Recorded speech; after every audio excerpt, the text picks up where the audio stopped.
اور اب کچھ خبریں عالمی منظرنامے سے۔ سعودی عرب نے دو ٹوک الفاظ میں واضح کر دیا کہ آزاد فلسطینی ریاست کے قیام کے بغیر اسرائیل کے ساتھ سفارتی تعلقات ممکن نہیں۔ میڈیا رپورٹس کے مطابق سعودی وزارت خارجہ نے اپنے حالیہ بیان میں کہا ہے کہ مسئلہ فلسطین پر ان کا موقف ہمیشہ ثابت قدم رہا ہے۔ انہوں نے غزہ میں اسرائیلی جارحیت کو روکنے، غزہ سے اسرائیلی فوجیوں کو انخلاء اور فلسطینی عوام کو ان کے جائز حقوق ملنے کی ضرورت پر زور دیا۔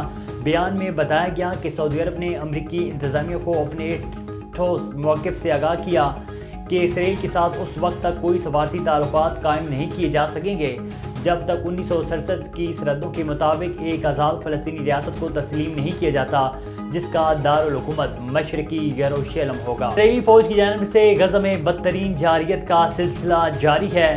صہیونی فوج کی بمباری سے 24 گھنٹوں میں مزید 107 فلسطینی شہید ہو گئے۔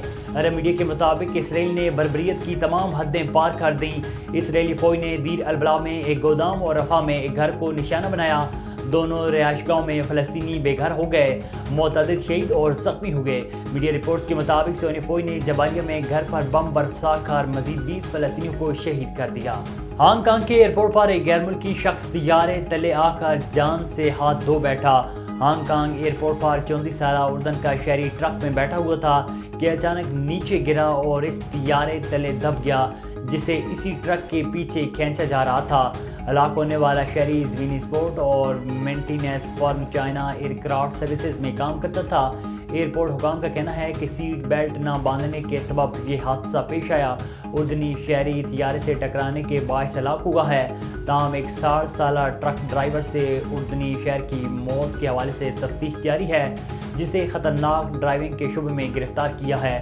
دوسری جانب چائنا ایئر کرافٹ سروسز سے حادثے کے حوالے سے رابطہ کیا گیا، تاہم چائنا ایئر کرافٹ سروس نے حادثے کے سبب اپنے اردنی ملازم کی موت واقع ہو جانے پر کوئی تبصرہ نہیں کیا۔